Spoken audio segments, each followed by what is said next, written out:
Shalom, salam sejahtera bagi Bapak Ibu Saudara-saudara, anak-anak yang dikasihi oleh Tuhan Yesus Kristus. Jumpa kembali bersama saya Pendeta Eka di dalam renungan firman Tuhan pada hari ini, hari Sabtu 4 Maret 2023. Sukacita dan damai sejahtera kiranya menyertai hidup kita sekalian. Puji nama Tuhan. Sampai pada pembacaan firman Tuhan hari ini, yakni kitab Yeskiel pasal 40. Kiranya firman Tuhan memberkati kita sekalian. Baik Bapak Ibu Saudara-saudara, sebelum kita akan merenungkan bagian firman Tuhan hari ini, mari kita akan berdoa. Tuhan Bapa di sorga, di dalam nama Tuhan Yesus, kami mengucapkan syukur terima kasih buat kasih setia Tuhan yang sungguh nyata kami alami. Dan biarlah kami mau terus dekat dengan Tuhan, sehingga hidup kami terus ditolong oleh Tuhan, melakukan apa yang Tuhan kehendaki. Karena hanya dengan itulah nama Tuhan dimuliakan melalui hidup kami. Mampukan kami untuk dapat memahami firman Tuhan. Juga Tuhan menolong kami untuk kami menggenapinya. Terima kasih Bapa, inilah diri kami sedia untuk belajar firman Tuhan. Demi nama Tuhan Yesus kami berdoa. Haleluya. Amin. Yeskiel pasal 40 ayat 1-5, demikian firman Tuhan. Dalam tahun ke-25 sesudah pembuangan kami, yaitu pada permulaan tahun pada tanggal 10 bulan itu, dalam tahun ke-14 sesudah kota itu ditaklukkan, pada hari itu juga kekuasaan Tuhan meliputi aku dan dibawanya aku dalam penglihatan-penglihatan ilahi ke tanah Israel dan menempatkan aku di atas sebuah gunung yang tinggi sekali. Di atas itu di hadapanku ada yang menyerupai bentuk kota. Kesanalah aku dibawanya, dan lihat ada seorang yang kelihatan seperti tembaga, dan di tangannya ada tali lenan beserta tongkat pengukur, dan ia berdiri di pintu gerbang. Orang itu berbicara kepadaku, "Hai anak manusia, lihatlah dengan teliti dan dengarlah dengan sungguh-sungguh dan perhatikanlah baik-baik segala sesuatu yang akan kuperlihatkan kepadamu. Sebab untuk itulah engkau dibawa kemari, supaya aku memperlihatkan semuanya itu kepadamu. Beritahukanlah segala sesuatu yang kau lihat kepada kaum Israel.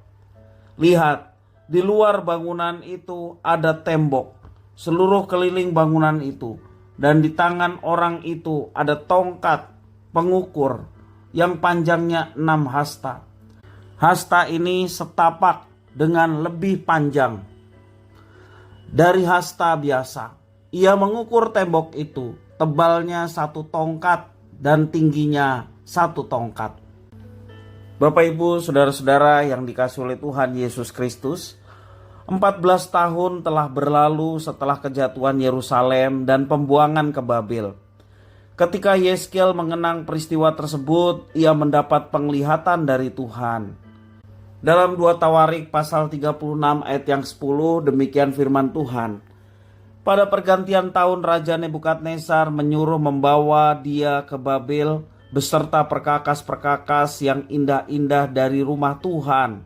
Dan Zedekia, saudara ayah Yoyakin, menjadi raja atas Yehuda dan Yerusalem.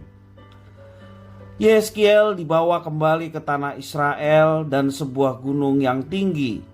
Di sana ia melihat gambaran yang menyerupai kota. Penglihatan yang Allah berikan kepada Yeskiel harus disampaikan kepada bangsa Israel. Bentuk bait suci baru berbeda dengan yang didirikan oleh Salomo. Itulah penglihatan yang Tuhan berikan kepada Yeskiel.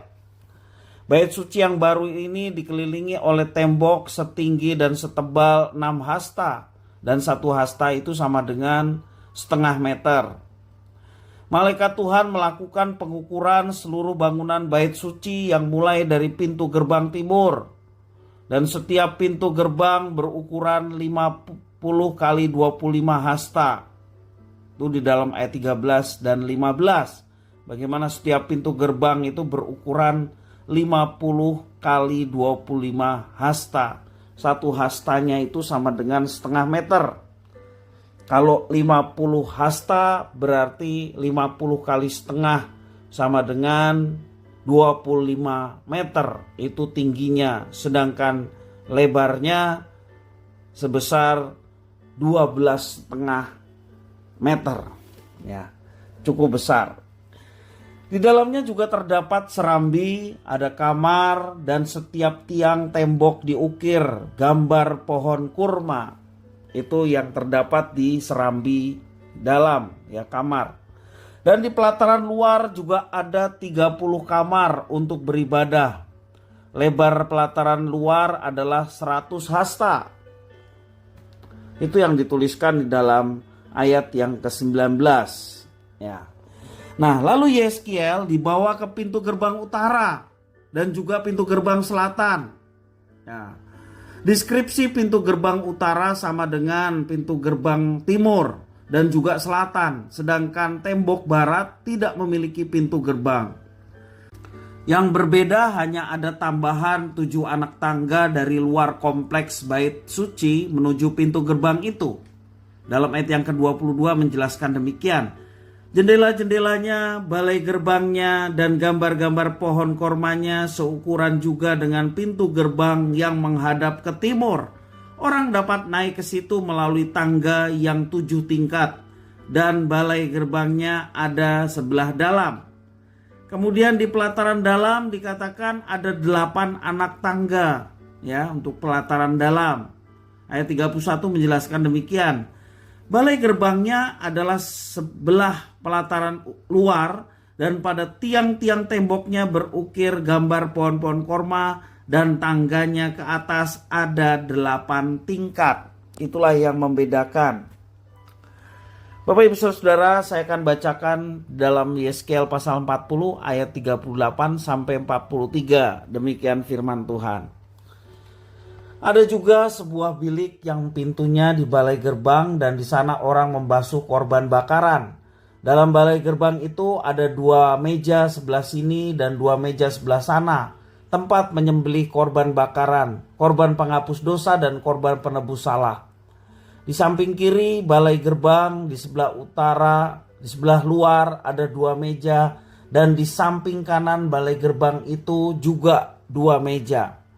Jadi di pintu gerbang itu ada 4 meja sebelah sini dan 4 meja sebelah sana. Semuanya 8 meja di situ untuk tempat penyembelihan, tempat menyembelih korban. Ayat 42. Ada juga 4 meja lagi untuk korban bakaran yang diperbuat dari batu pahat. Panjangnya 1,5 hasta, lebarnya 1,5 hasta dan tingginya 1 hasta. Di sana diletakkan perkakas-perkakas untuk menyembelih korban bakaran dan korban sembelihan. Sekeliling ruangan itu dipakukan gantungan-gantungan yang panjangnya setapak tangan. Dan di atas meja-meja itu diletakkan daging korban. Lalu dibawanya aku ke pelataran dalam. Sungguh di sana ada 2 bilik. Yaitu satu di samping pintu gerbang utara dan mukanya menghadap ke selatan. Satu lagi di samping pintu gerbang selatan dan mukanya menghadap ke utara. Ia berkata kepadaku, bilik ini yang mukanya menghadap ke selatan adalah bagi imam-imam yang bertugas di bait suci. Dan bilik yang mukanya menghadap ke utara adalah bagi imam-imam yang bertugas di mezbah. Mereka ini adalah Bani Zadok.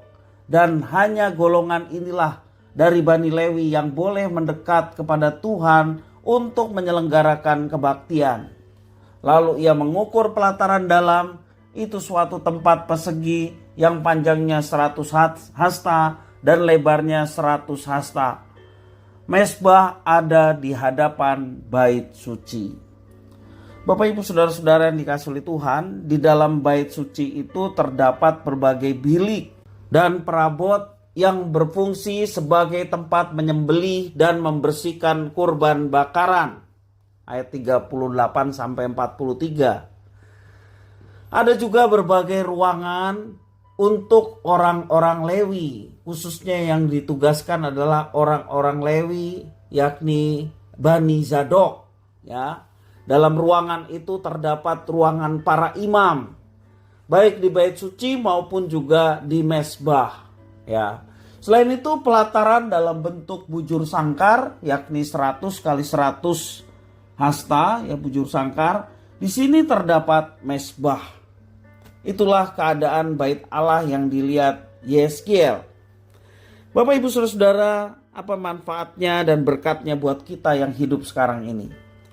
Orang Kristen harus belajar memisahkan hal yang kudus dari yang berdosa. Ia tidak boleh mencampur adukan kehidupan yang disucikan Tuhan dengan kehidupan yang berdosa. Rajin beribadah tapi masih terus sengaja berdosa. Rajin beribadah untuk menutupi segala dosa-dosanya. Nah Bapak Ibu Saudara, itulah yang seringkali disebut mencampur adukan antara kehidupan yang disucikan oleh Tuhan dengan kehidupan yang terus berbuat dosa. Bapak Ibu Saudara, kita membutuhkan pertolongan dari Tuhan. Dan pertolongan Tuhan itu dinyatakan melalui Roh Kudus yang dicurahkan bagi setiap orang percaya. Roh Kudus ada untuk menjaga kesucian hidup kita. Roh Kudus ada juga untuk memberikan keberanian kepada kita menolak segala godaan yang dapat menghambat kehidupan yang takut akan Tuhan. Mari Bapak Ibu Saudara-saudara yang dikasihi oleh Tuhan. Bukankah kitab suci mengatakan bahwa kita telah dibeli dan tubuh kita adalah tempat kediaman Roh Allah? Artinya tubuh kita ini adalah bait suci di masa sekarang. Memang Tuhan tidak memerintahkan umat yang dipilihnya untuk kembali beribadah kepada Tuhan di Yerusalem. Tuhan Yesus sendiri mengatakan saatnya akan tiba kamu tidak lagi menyembah di Yerusalem, tidak juga menyembah di Gunung Gerizim. Tetapi kamu akan menyembah dalam roh dan kebenaran. Dan Tuhan percayakan tubuh kita ini yang sesungguhnya berdosa dan hidup dalam kematian, tetapi Tuhan telah tebus, membeli tubuh kita dengan darahnya yang mahal, supaya tubuh kita dipakai untuk memuliakan Tuhan. Dan lebih dari itu semua, tubuh kita dipercayakan, dikaruniakan Roh Kudus yang tinggal bersama-sama dengan kita. Dan Roh Kudus inilah yang menuntun kita untuk hidup melawan segala dosa-dosa, dan juga menolong kita untuk hidup dalam takut akan Tuhan, melakukan perintah Tuhan.